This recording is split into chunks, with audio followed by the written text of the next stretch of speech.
Go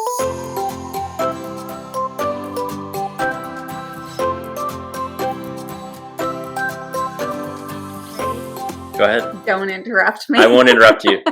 Promise. Okay. Hello, everyone, and welcome back to Foster the Meeple, a channel all about board games and board gamey things. Exactly. My name is Jamie. I'm Jeff. And we are joined today by a very special guest that we are very excited to have. Very special. You guys most likely already know who he is, and we did mention him in our very first Share the Love video. Yes, indeed. And that is Jazz from the Lobby of Hobbies. Jazz, pop yourself in. How's it going, guys? Thank you so much. Yeah. Thank you so much, guys. It's an honor to be on your channel. I love what you guys do. Stop it. You're making us We blush. love what you do. You guys make me blush too, so what can I say?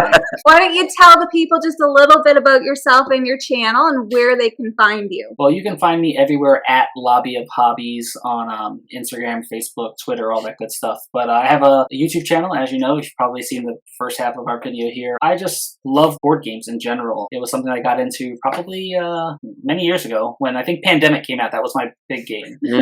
And from there, just was playing the game, the hobby, loved it. No one in my family was a really avid board gamer, and I took a little hiatus off because I was playing some games competitively, and then I went back to board gaming after that game kind of died out. Here I am. I decided to do content last year, and I'm loving it. I'm meeting great people like you guys, Max and Doolin over at Table Knots. It's just an awesome community. If you're not in this hobby, you definitely got to get into it. Find a game, find some people, have some fun. I hear you, Couldn't man. have said it better ourselves. Yeah, that's a perfect summation. So the video that we're here today to do is our top 6 most replayed games, and we've done numbers 6 through 4 over on Jazz's channel. So we're going to link that below, link it above. Mandatory, you have to watch that one first before you can watch this one. That's just how rules work and stuff. Yeah, this is part 2, people. This is part 2. Go see part 1. What are you doing? So we are going to do our top 3, 3, 2, 1, plus, of course, honorable mentions, because as everybody knows, we can't stick to a proper list.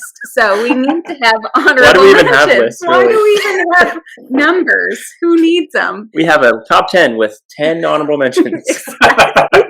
We should do that. Yeah. That would be amazing. So we're going to start off with an honorable mention, and we'll throw it over to you, Jazz, to do your honorable mention for this video. All right. So if you guys obviously heard the first video, again, we've been talking about some deck builders. So my honorable mention is a deck builder. It's one that I enjoy. I love it. It's one that I've played at 2 players, but I really love it at 4. And this one is Shards of Infinity. This is from, I think, Ultra Pro Games. They're the ones who make like the nice, cool Ultra Pro sleeves if you're a Magic the Gathering player and all that stuff. Sorry, Magic the Gathering players probably like, smack this side of the head. Ultra Pro sleeves? This is not like Dragon Shield? But listen, that's another topic, right? That's another topic for another day. Shards of Infinity is cool. It's a deck builder where you are taking over almost like a faction, but it's not asymmetric factions. There's just 4 different factions throughout the universe, and you are trying to build the most optimized deck, and you can attack a bunch of people in general. But what's cool about it is you have this level up ability on your main character. If you get their, I don't know, it's star power, whatever the case. If you get enough shards, you can get your character to level 20, and now he can do infinite damage and you win the game. That's one way to win. Or you just take your opponent's life total down to 0. But it's really fun. If you like deck builders, if you like that battling type dueling game, I know we talked about Dice Throne in our last video.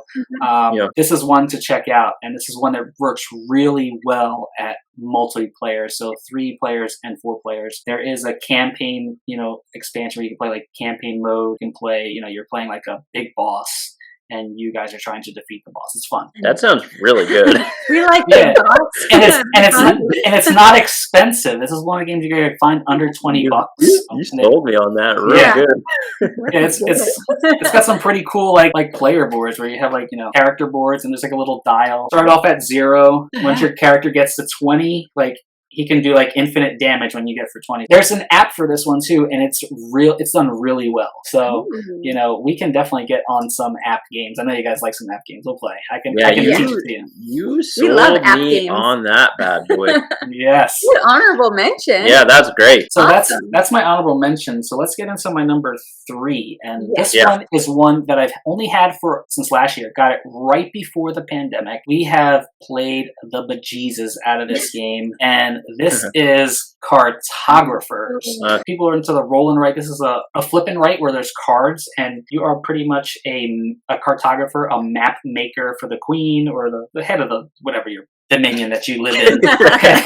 You know, she's sending you out to explore, and what you're doing is you have pretty much 4 seasons, or they call it edicts, I think, in the game, and you're trying to, through summer, spring, winter, fall, explore, draw your map, and you're selecting these polyomino shapes, almost like Tetris, and you're putting them on this board. It's very colorful. You get some color pencils out. You make it, make some really cool maps. But there's monsters that come through, and they're pretty much going to destroy your plans at trying to, map the land that you're exploring. But I'm really excited for the new expansion coming out, Cartographer Heroes. It adds so much more to this game. This is one that we've played so much. People will probably say, have you maximized everything that you can do? I'm playing it really to beat my wife. I am. I have not. That we understand. I have not beat her yet. We do there's there's a solo mode to this game where you can we're dependent on the cards that come out. You have to get positive points. It'll give you negative points. You got to kind of offset the score. So whatever you actually score in the game, you subtract whatever the card layout is. And I always wind up on the negative side, maybe -1, -2 points. And I think one time I got positive 10 points, and I was like, oh yeah, this is my chance to win. My wife had 40 something points. I was Man, how do you do this? That's like me playing Parks. Oh my god. Anywho, off topic. I'm a little bit scared that you mentioned this game. Why? Because a lot of our viewers have been blowing me up in the comments because I haven't bought and played this yet, and I keep saying I'm gonna get it and play it. Is this the one that we tried to play with Max on Tabletop Simulator that I couldn't figure out? I don't remember. I don't remember either. We played. Okay, I'm pretty sure it was Cartographers. It was Cartographers, and and we didn't get through a game. I can't understand Tabletop Simulator because my mouse always gets stuck, and so I can't figure it out. Jamie struggles with the physics engine. I'm not good at physics. Okay, yeah, fair enough. I completely forgot about that. In my own defense, I've played at one round of Cartographers. And so he spent the entire round trying to help me figure out how to straighten out my board. Yeah, so before people in the comments get at me about Cartographers, I'm making valiant efforts to try and play it. But that's a great pick. I like that. There's an app for this one. There is also a free, I think if you can play it on Board Game Arena. It's a nice layout on Board Game Arena. It's definitely better than playing it on Tabletop Simulator or Tabletopia. So definitely play it on one of those. I'll send you guys the links to that. Cool. Good. Because, that was a struggle. Okay, so we're going to jump into our honorable mention, which is This is an interesting one. This goes back to, this was really the game that got us into the hobby. This is the OG board game that got us into the hobby, and that is a Game of Thrones board game from Fantasy Flight Games. This game we played so many times, to the point we have not played this in years. Yeah. But I really, really want to play it again. But even though we haven't played it in years, we've still probably played this more than we've played majority of our games. Yeah. Basically, you're just one of the houses in the Game of Thrones universe in Westeros, trying to win the throne. And all I remember is that you don't want to be the Stark. Yeah, being the Starks in this. So this is the original game. We don't have any of the expansions or anything. Yeah. But if you play as the Starks, you are you're frozen. You're frozen up in the Winterfell, and you can't get out.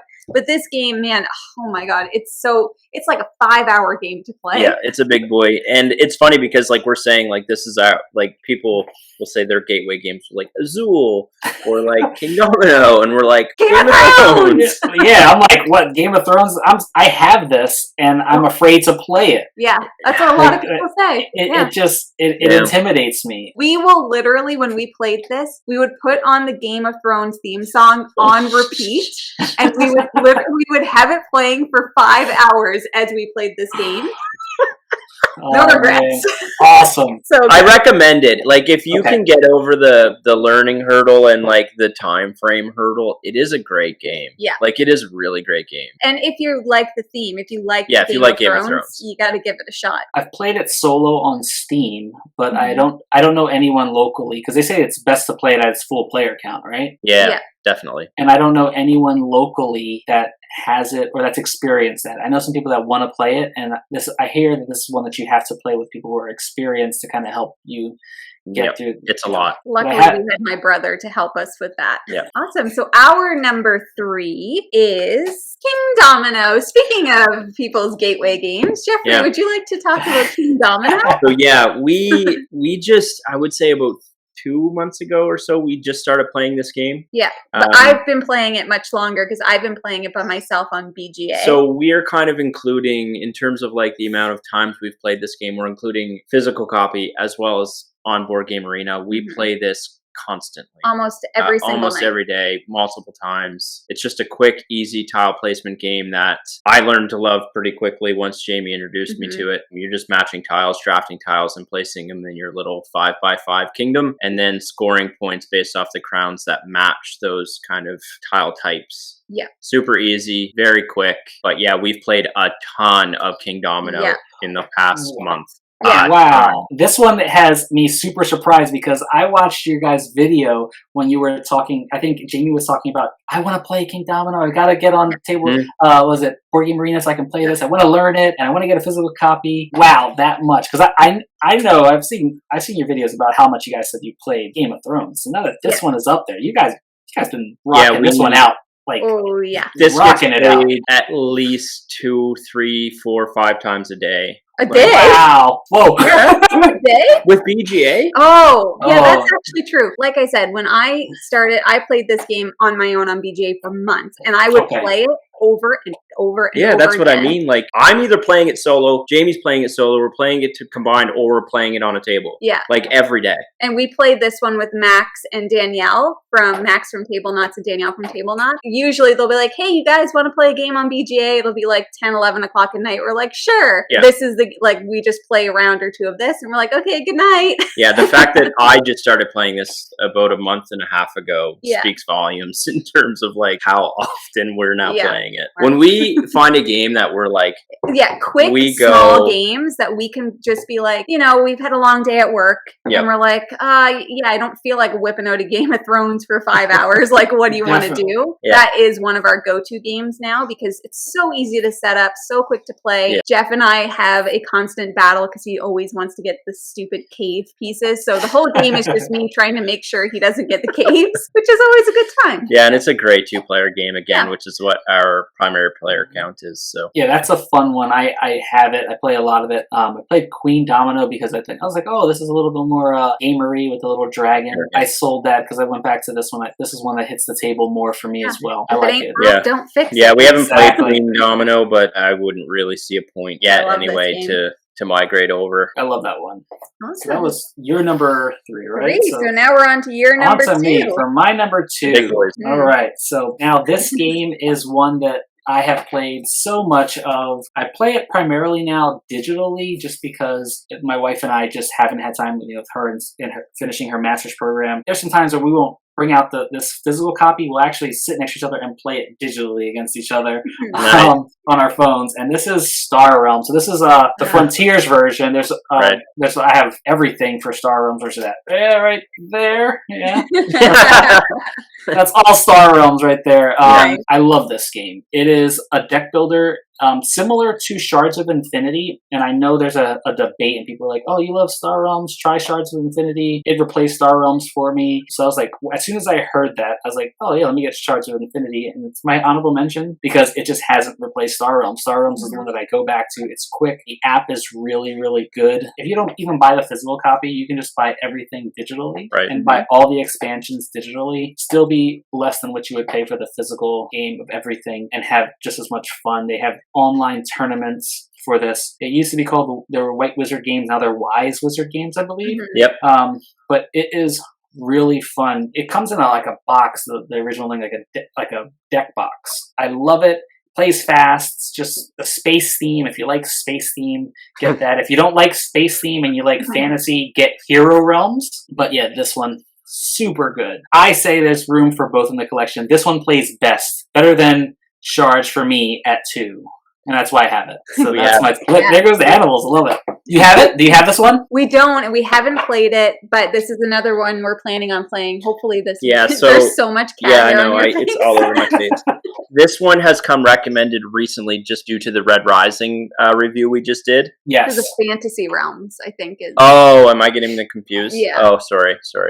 But Yeah, I don't know. you're right. Have you played Fantasy Realms? Is it kind of like in the same... I have not. It's not the same universe. This one is, think of it like knockoff Star Wars / Star Trek. Now that I've thought about it, this game has been recommended to us multiple times. Yeah. I just got them confused with Fantasy Realms. But yes, Star Realms has been recommended to us on multiple different videos of ours. Yeah. So much cat hair. It's ridiculous. Definitely one I want to pick up. Yeah, we should try it this weekend. Yeah, we might actually play that this weekend. Nice. Yeah, definitely check it out. And you can get Frontiers version or the regular base version. They're both like, they're separate base games, but you can put them together. It's pretty cool. Nice. That's my number 2. Cool. Star Realms. All right, our number 2. I wonder if anyone knows what our number 1's going to be. I think I might know it. No one will be surprised. But our number 2 is Villainous from Ravensburger Games. This is the original Villainous. We have all of the, what are they? They're not expansions. They're expandalones. Yeah. With the exception of the newest one, because we just haven't been able to get our hands hard to get on in Canada. It. Yeah. Okay. Well, it's pre-ordered for us right now, so we're just waiting on it. But we've played this game so many times. I am a huge Disney fan. Yeah. Everybody probably already knows that. So the theme of these games it's just perfect. And this is another one that you can play with more than 2 players. 100 times, I always prefer it at 2 players. I do too. And Jeff and I can play this pretty quickly. We switch up the characters every single time we play. They all play slightly different. There's just so much variety with this game, and the theme is we'll just combine all of the versions of this game, and we'll just have a stack of villains shuffle them up and just say pick one from this batch, and then we'll just play. It hits the table constantly. Yeah, we're both big Disney fans. Jamie much more than me, but I'm starting to get kind of on her level. Oh heck yeah, get on my level. Yeah. Get on my level, son. Exactly. Yeah, we play a ton of Disney Villainous. Now, this is one that I own. Not only you guys touted this game very highly. Sam over at Lord of the Board is the one that kind of really pushed me, because he has those strategy guides for this game, and I bought everything for it. Like, it was used at my local shop. Buy everything, but I still haven't played it. I'm a huge Disney buff as well, and I haven't played it. Listen, you gotta get it to the table. All right, that's your homework. Delilah, homework. We have homework this weekend. So she's probably upstairs. She probably heard what I said because I yelled it loud enough. She's right above me. So. After doing her master's, she's like, "No more homework. I'm sick of it." So yeah, I gotta get this one to the table. Yeah. And when you do, let us know what you think. I'd be interested to hear your thoughts. No, I definitely especially if like you and your wife like to play games where you're just like battling it out. Oh yeah, because this one is perfect for that. Yeah, because you can take those fade actions against the other person to kind of throw a curveball into their progress, and you'll know once you play it more, you'll know how far along the other person is in their kind of like objective, and then it's like, oh god, what can I do to stop them, to slow them down? Yeah. This is one I think they did on a like a Twitch stream. I forget. I think Brothers Murph were part of that.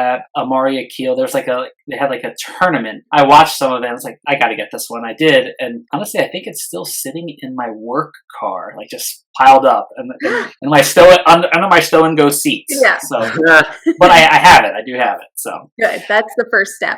Gotta check that out. All right, so my number 1, I don't have it. I don't own it anymore. Since we're talking about board games, this one I'm gonna say it is a board game. It's my most played game. You can play it. There's ways to play it multiplayer. There's ways to play it, but it's pretty much a battle out game. And I'm probably gonna get flack because people probably put Magic the Gathering up here. For me, it's Dice Masters. Marvel Dice Masters. Dice Masters is an awesome dueling type game. It's a collectible style game, but you don't have to play collectible. I was hesitant of putting this on my list because some people are not heavy into collectibles, but they do have like standalone box sets that you pretty much buy it. It has everything that you need just to play the game that way. So if you're a big Marvel fan, I know Jamie is, not so much Jeff. Well, Jeff's getting there. We're trying to pull Jeff along, right? But, I'll never be on the Marvel train. Oh, yeah. So it's one where it's cool. Like I think I really love just the combinations of it. I played it, tournaments, competitive level, national level, world level, things like that. You don't have to play it. You can definitely play it as just a tabletop game. It's super fun. It's very lightweight. You can just, draft cards, which is, I think, the best way to play it is just, shuffle some cards together and then draft out of there, make a team of 8 characters and just have fun rolling dice and battling out and attacking each other. So that's why I was I was hesitant to put on a collectible style game, but the way I would say how they've kind of transition this game into just getting it into more people's houses, onto the table, I would definitely put this up there. Although I don't no longer have it in my collection, it's not that I just don't like it. It's just that I wanted to start playing more games. This was like draining all my money. So now all my money from Dice Masters goes into board games. Yeah, I remember you mentioning this a few times to us. Yeah, I could see that. And I mean, it's your list. You pick whatever game you want. Yeah. Wait, come on, don't people. Do that. It's my list. There's no judgment-free zone here. Yeah, no meanies or weenies on our channel. Yeah, we don't need no meanies or weenies around. But that's a good one. I do like weenies or meanies. I'm going to start using that one. I like that. So that's my number one. What is your number one? I don't know. All right, I'm embarrassed when we're going to mention how many times we played this game. Let's say it together. It's Silver Bullet, obviously. Let me actually I'm going to look at my BG stats just to see. This is insane, Jazz. It's insane how many times we've played this game. Only for 2021 so far. We only started playing this game in 2021. We've played this 46 times this year already. We'll probably get it up to 50 tonight. Who knows? Yeah. This game is by far our most played game. Yeah. This is a game that we play almost I can't say every single night because it's only been 46 times. That's not since January. No, we didn't get this in January. We got this in March or April. Yeah, so that's a lot. And we actually we've talked about this so many times, but this I don't know what else we can say. I don't know what else we can say. Would you say hand management, a little bit of memory? Basically, you're just trying to get your card points to lower than your opponent. Yep. We now have all 4 versions of the Silver games, so we are playing through all of them in order to figure out number 1, which is the best. Mm-hmm. It's probably going to be this one. Number 2, which is the best for 2 players. And then because you can mix and match the cards, we want to build the ultimate. The mega deck. The mega deck. The mega game. Ultimate Silver That's deck our objective. for 2 players. We're building the ultimate optimized Silver Series game. Silver Series game. And that's I mean, this game's so perfect. We can sit on the couch and play this game. We literally lay on the couch and play this game. I can't say enough good things about it. As a 2-player game, it's perfect for us. Yeah. Everyone that I think that has commented on this game has mentioned how much they also love it. So I feel confident in recommending this game for people that play two-player primary. It's very competitive. So if you're not really looking for that, maybe go in a different direction. But if you like competition and you're 2-player primary, this is something you should go try. Yeah, wow, this is one. That element is everything. I demoed Silver at I guess that was the first one, maybe Silver Amulet. Yeah, at PAX Unplugged. I haven't played this one. I haven't, honestly. It just kind of flew under the radar. I know how much you guys love it. I know how much your recommendations are super high for this game. I think you guys got Max. Max wound up going out and getting a copy after hearing you guys talk about it. And now Danielle, his wife, loves it. Yeah, so. It's in You're welcome, Max. You're welcome, Max. Welcome, Max. I've got to check this one out. I love games, and 46 times. Wow. Yeah. I'm terrified to know what this is going to be at the end of the year. It's got to be over 100 by the end of the year. There's not a chance that it's not. Like we haven't sleeved a lot of our games. That game is sleeved because we were wearing it out. We were wearing out the card. That was me with Star Realms. Star Realms, yeah. like I said, I've probably played it. I'm not going to lie, and this is not counting the app. Mm-hmm. Close to 300 times. Wow. Just in general, or this year?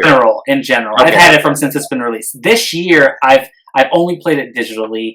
I don't think I've unlocked any of my digital games for that one, just because it's something I have on the, when I'm on the road all the time. But this one I've played so many times. If I played this 300, I don't know how many times I've played Dice Masters. I don't know. Dice Masters easily pushing like probably 500-600 times. Like actually had a game, and that's just like, because that's including the casual games, competitive. I think I have like 200 plus like competitive games under my belt. It's a lot of games, man. Listen, but it's a lot of games. Yeah, but like I said, I think Dice Masters was the one game that I started playing that kind of pushed me away from the hobby from the board gaming portion of the hobby for quite some time. But I love games. I love them. Yeah. I want to play more. Yeah, I know, man. Like. We're trying to play all the games. It's so tough sometimes. Like we haven't played games in like 3 days because we've been busy with life, and you've been editing videos, and I'm just like, all right, we gotta. Yeah. Like I'm missing it. Like I'm like, let's play something. Yeah. So maybe we'll play Silver Bullet. And it's tough too. Like when you're in the hobby, like the replayed games, it starts to get tough because you're constantly like, oh, we got to play this new game, or, oh, we got to try this game. And so like there are some games that I look around, I'm like, oh, like we really need to play that again. And it always just gets bumped. These are the games like Silver Bullet, Villainous. Yeah, these are the games that we would not bump. These are the ones we pick up we bumped something else. Yeah, these are no bump zones. Because we're just like, oh yeah, grab Silver Bullet, grab Villainous, grab Fort, whatever, and we'll just play it. Yeah, that's why a lot of these games on our top replayed are just like these quick, light, easy games, because that's what we want to reach to at the end of a long day. Especially if it's like in the evening, like now, like we're just tired and we've had long days. Yeah. What's something that we know so well that we can just play it and it's almost muscle memory. Exactly. Don't need no rule books. Yeah. No rule books here. Come on. No. Yeah. Make it up as we go on. Rodney, we don't need you, Rodney. Sorry. Rodney Smith? Yeah. Fellow Atlanta Canadian. Yeah. Yes. Fellow Canadian, right? This has been awesome, guys. Yeah. Yeah. Thank you so much for joining us for this, Jazz. This has been super fun. We'll have to do this again when we think of another cool topic to do. Thank you so much, obviously. Thanks so much, guys. It's been an honor. I appreciate it. Love you guys. Love what you do. Yep. Yay! Bye, Jazz. All right, you guys, thank you so much for watching. We're so excited to have Jazz on. And of course, as always, we've talked about so many games. And you know a great place to buy games? Where? It's your friendly local gaming store. Did you know that? I did. And for us here in Halifax, it is the Boardroom Game Cafe located down on Barrington Street. We'll make sure to put all of their information right here. Cue the random little pop-up noise. So if you like what you see, please make sure to subscribe to Foster the Meeple, and even more importantly, make sure that you go over and subscribe to Jazz at the Lobby of Hobbies. All of his information will be down below. And give this video all the love to Jazz. All the love to Jazz. Give this video a thumbs up. Go watch the first part. If you've watched this without watching the first part, then what are you doing? Shame. What are you doing? You got to watch the first part first. So thank you guys for watching. We hope to see you again soon. And now we say goodbye. Later days. Goodbye. Experience. I forget what it's called. People down in the comments. I forget. I play so many games. Let me know. We know you're super busy right now, so you just let us know when you got some time. We got nothing going on. Listen, if it's on the phone, my phone's like on my hip all the time. So right. Let me know. Reading material in the bathroom? Games. Exactly. I'm not gonna tell you where I'm playing my game from. I'm just gonna be playing the game. No. Yeah. Good times. That was awesome, guys. That was definitely awesome. So fun.